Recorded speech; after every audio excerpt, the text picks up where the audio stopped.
जय हिंद, नमस्कार, वेलकम, स्वागत है आप सभी का आरएस सर यूट्यूब चैनल के ऊपर।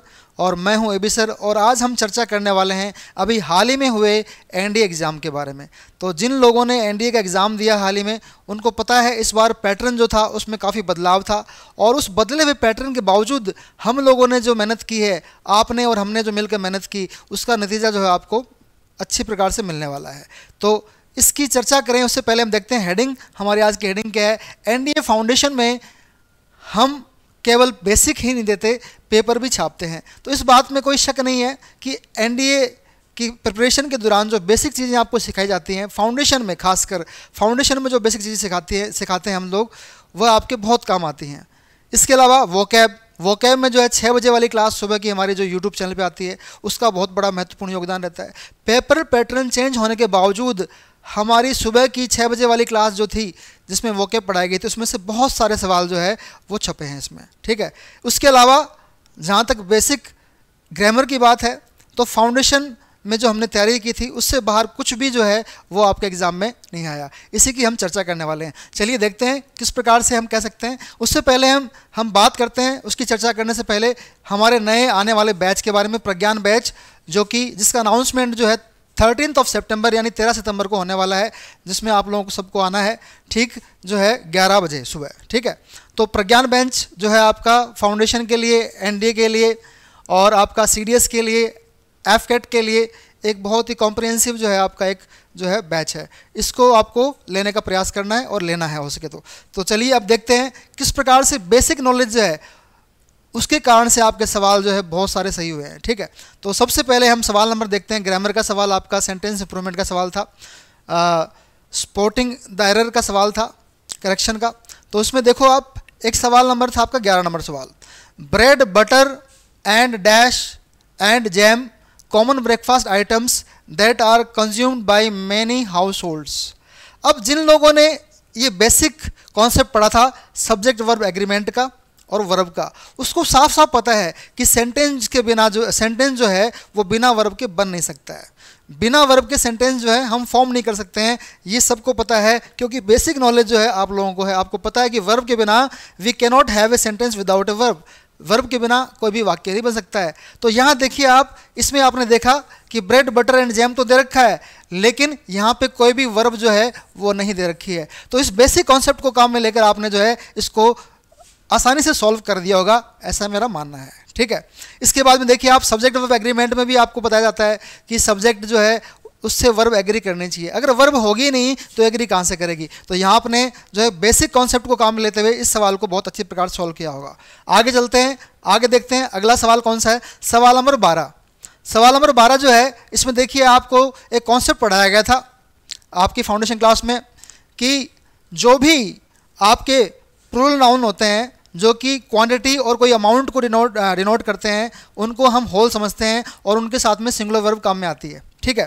तो यहाँ देखिए $10,000 जो है एक अमाउंट है और इसके साथ में हमने देखो सिंगुलर वर्ब काम में ली है। तो आपको ये कॉन्सेप्ट पढ़ाया गया था और आपने इसको यहाँ से यहाँ तक सॉल्व करते हुए सोचा होगा कि भैया यहाँ पे इस जो है बिल्कुल सही आया है, ठीक है। The prize money being offered by the game show host, इसका आंसर था नो एरर। इसमें कोई एरर नहीं था इस सवाल में। और यहाँ देखिए आपके सामने हमने पैसिव वॉइस में पढ़ाया था आपको किस प्रकार से was verb plus being plus third form का यूज़ किया जाता है और इसका प्रयोग करते हुए बाकी पार्ट जो सेंटेंस का था वो फॉर्म किया गया था। तो इससे आपको पता चलता है कि सेंटेंस में कोई कमी नहीं है और कमी नहीं होने के कारण से आपने सही उत्तर इसका जो है नो एरर दिया होगा। तो इस प्रकार से आप देख सकते हो कि किस प्रकार से बेसिक चीज़ें जो हम सिखाते हैं आपको वो आपके सेंटेंस को सॉल्व करते समय काम में आती हैं। इससे आगे बढ़ते हैं, आगे देखते हैं अगला सवाल, सवाल नंबर 13। सवाल नंबर 13 में जो है वही कॉन्सेप्ट जो आपके पिछले सवाल में काम आया था, वही कॉन्सेप्ट जो है यहाँ पे देखिए आपके सामने काम आया है। 365 जो है एक होल के तौर पे हम काम में लेते हैं और इसके साथ में क्या आएगा, सिंगुलर वर्ब काम में आनी चाहिए। तो यहाँ पे जो है क्रिएट दे रखा है, क्रिएट आपकी वर्ब प्लूरल वर्ब है, ठीक है। ये प्लूरल वर्ब आपको काम में नहीं लेनी थी, यहाँ पे आपको सिंगुलर वर्ब काम में लेनी थी, क्रिएट्स,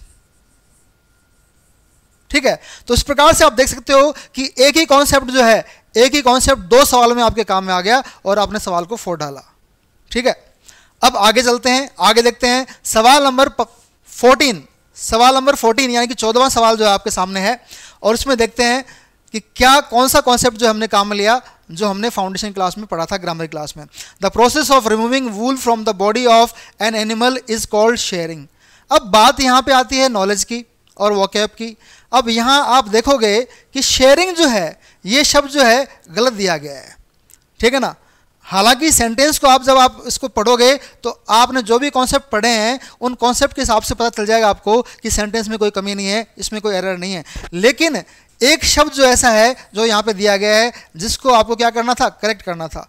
शेयरिंग जो है नहीं बोलते हैं, अगर जो प्रोसेस होता है जब ऊन उतारते हैं भेड़ों के शरीर के ऊपर से, उसको शेयरिंग नहीं शेयरिंग कहते हैं। तो एक कॉमन सी बात थी, लेकिन बाकी का जो पार्ट था उसको आप जो है नाउन ऑफ नाउन का कॉन्सेप्ट जो है इसको काम में लेते हुए आप जो है इसको आपने देखा होगा, आपने पाया कि बाकी सेंटेंस में कमी कोई नहीं है, सिर्फ इसमें यहाँ पे कमी देखी होगी आपने। तो इस प्रकार से जो है किस प्रकार से कॉन्सेप्ट जो है आपके काम में आते हैं ये आपने देखा। चलिए आगे देखते हैं। अगला सवाल आपका कौन सा है, सवाल नंबर 15। सवाल नंबर 15 जो देखिए इसमें कौन सा कॉन्सेप्ट हमने लगाया ये भी हम देखेंगे। Many people came from far away places to trade. हाँ भैया, टू प्रेड, क्या ऐसा हो सकता है कि टू के साथ में वर्ब की फर्स्ट फॉर्म के अलावा कोई दूसरा आ जाए, ठीक है।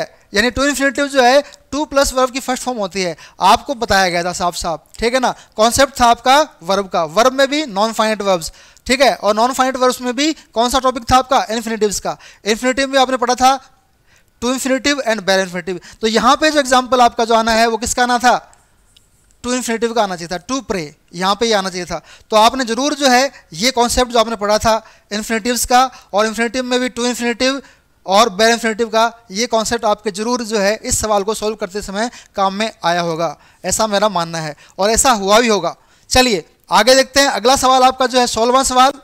16वां सवाल जो है इसमें इन्फिनेटिव का कॉन्सेप्ट भी काम में आया है।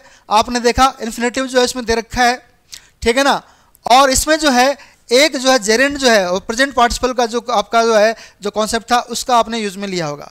तो देखते हैं। After reading foreword of the book on environment issues in India I decided to meet its author. अब आप जानते हो इस चीज़ को कि टू डिसाइड तो बिल्कुल सही है, टू मीट तो बिल्कुल सही है इसमें, ठीक है ना। बाकी सेंटेंस में कमी नजर नहीं आती आपको, लेकिन सिर्फ जो है यहाँ पे फॉरवर्ड जो होता है प्रस्तावना होती है, इससे पहले सिर्फ आपको दा लगाना था, ये आपको यहाँ पे सोचना था। क्योंकि एक पर्टिकुलर फॉरवर्ड क्या होता है, फॉरवर्ड प्रस्तावना को बोलते हैं, किसी किताब का फॉरवर्ड। तो विशेष उसकी बात हो रही है, तो एक यहाँ पे जो आप कह सकते हो आपका आर्टिकल का कॉन्सेप्ट भी काम में आया, और बाकी इन कॉन्सेप्ट को देखकर भी आपने जो है अनुमान लगाया कि बाकी की सेंटेंस में कोई कमी नहीं है, बाकी का सेंटेंस बिल्कुल सही है। तो चलिए आगे देखते हैं। अगला सवाल आपका है 17वां सवाल। ये भी आपका एरर फाइंडिंग का सवाल था। इसमें भी देखिए आप कौन सा कॉन्सेप्ट हमारा काम में आया है। आप देख सकते हो कि ये जो प्रीपोजिशन का कॉन्सेप्ट था आपका ऑफ, ठीक है, ये जो प्रीपोजिशन का कॉन्सेप्ट था ऑफ का, ये इसमें हमने काम में लिया है। देखो आप, the guidance from the mentors and teachers facilitated the smooth conduct of elections of the student council. तो यहाँ पे देखो इसमें एरर था, पार्ट सी में एरर था, वो आपको साफ साफ पता चलता है। इस कॉन्सेप्ट को काम में लेके आप जो है इस एरर को दूर कर सकते थे, ठीक है ना। तो इस प्रकार से देखिए 17 सवाल जो है 17वां नंबर सवाल है वो भी हमने कॉन्सेप्ट देखते हुए इसको कर दिया। चलिए आगे चलते हैं। नेक्स्ट देखिए, द प्रिंसिपल ऑफ और स्कूल। देखिए प्रिंसिपल के ऊपर एक सवाल जो था आपका होमोफोन्स में आया था कि प्रिंसिपल जो होता है स्कूल का हेड होता है, और दूसरा प्रिंसिपल क्या होता है, सिद्धांत होता है। तो एक सवाल तो देखो आपका यहीं, एक सवाल वोकैब का आपका यहीं सॉल्व हो गया। प्रिंसिपल तो यहीं दे रखा है, इस प्रिंसिपल का मतलब होता है संस्था का प्रधान, और दूसरा प्रिंसिपल क्या होता है, सिद्धांत होता है। तो वो आपने एक सवाल आपका जो आपको होमोफोन्स का सवाल आपका आया था, बदले हुए पैटर्न में एक सवाल आया था, वो सवाल तो आपका इसी में सॉल्व हो गया, यहाँ इस सवाल में ही, ठीक है ना। The principal of our school facilitated the students in the prize distribution ceremony, ठीक है। तो सेंटेंस जो था इसमें कोई कमी नहीं थी, और बाकी आपने देखा कि भाई प्रिंसिपल जो शब्द है इसका अर्थ आपको यहीं पता चल जाता है कि भाई संस्था का प्रधान जो होता है उसको क्या कहते हैं, हम प्रिंसिपल कहते हैं। और दूसरा प्रिंसिपल PLE वाला जो होता है वो क्या होता है, सिद्धांत। कोई भी नीति जो होती है उसको कहते हैं सिद्धांत, को हम कहते हैं प्रिंसिपल कहते हैं। तो इस प्रकार देखा आपने 18 सवाल। अब देखिए अगला सवाल देखते हैं, सवाल नंबर 19। इसमें देखिए फर्स्ट कंडीशनल दिया गया आपका, एक आपका सेकंड कंडीशनल दिया गया है। इन दोनों कंडीशनल का अगर मान लो यूज देखें कि भैया सेकंड कंडीशनल यूज आएगा या फर्स्ट कंडीशनल यूज आएगा, क्योंकि सेंटेंस आपका इफ से स्टार्ट हो रहा है, ठीक है, और इफ से स्टार्ट हो रहा है, और यहाँ पे देखिए वर्ब की सेकंड फॉर्म काम में आई है, ठीक है। तो ऑब्वियसली साफ साफ आपको पता चल गया होगा इससे कि अगर एक तरफ आपकी वर्ब की सेकंड फॉर्म आ रही है और अनरियल आपका कंडीशन है, तो इसमें क्या आएगा, वुड प्लस फर्स्ट फॉर्म आएगी यहाँ पे, ठीक है ना। If you were to come to Chennai to settle down, अगर तुम चेन्नई सेटल होने के लिए आने वाले थे तो ये तुम्हारा सबसे अच्छा डिसीजन होता, ठीक है ना। तो यहाँ देखो अनरियल कंडीशन है, यहाँ पे सेकेंड फॉर्म दी गई है, तो हमें क्या करना पड़ेगा, जो आपकी मेन क्लोज है, इफ क्लोज में अगर सेकंड फॉर्म दी गई है तो मेन क्लोज में हमें क्या करना पड़ेगा, वुड प्लस फर्स्ट फॉर्म काम में लेनी पड़ेगी। तो फर्स्ट फॉर्म तो बी दे रखी है और हमें क्या करना पड़ेगा, विल का हमें क्या करना पड़ेगा, वुड करना पड़ेगा, ठीक है ना। तो वुड प्लस बी आपको करना पड़ेगा। ये आपको सेकंड कंडीशनल का कॉन्सेप्ट है वो सिखाता है, ठीक है। तो किस प्रकार से कॉन्ट्रास्ट करके इन कंडीशनल में आप जो है ये जान सके कि भाई किस प्रकार से यहाँ पे सेकंड फॉर्म आई है और कहाँ किस प्रकार से यहाँ पे वुड प्लस फर्स्ट फॉर्म आएगी, यहाँ पे सेकंड कंडीशनल आपने काम में लिया। तो मैं समझ सकता हूँ किस प्रकार से जो कॉन्सेप्ट है, बेसिक चीज़ें जो हैं जो आपने सीखी क्लास के दौरान, वो किस प्रकार से आपके काम आई होंगी। तो आगे बढ़ते हैं, अगला सवाल क्या आपका, अगला सवाल देखिए 20वां सवाल जो है, ठीक है ना। They had promised to delivered, देखो वही कॉन्सेप्ट, फिर वही इन्फिनेटिव का कॉन्सेप्ट देखिए आप यहाँ पे काम में आ गया। यानी कम से कम 2-3 सवाल जो हैं इसी कॉन्सेप्ट से, इन्फिनेटिव के यानी कि नॉन फाइनाइट वर्ब के इन्फिनेटिव के कॉन्सेप्ट से जो है सवाल आए। They had promised to deliver जो है यहाँ पे होना चाहिए था और यहाँ पे क्या कर दिया, डिलीवर्ड कर दिया, ईडी लगा दिया इसमें। तो ये करेक्शन आपको करना था, यानी पार्ट ए में इसमें एरर था, आपने बड़ी आसानी से जो है इस क्वेश्चन को सॉल्व कर लिया होगा। तो ये तो हो गई बात आपकी क्वेश्चंस की, जो ग्रामर के थे, जो बेसिक लेवल के सवाल जो दिए गए थे, जो बेसिक नॉलेज दी गई थी ग्रामर में आपको, उसके आधार पे आपने इनको सॉल्व किया।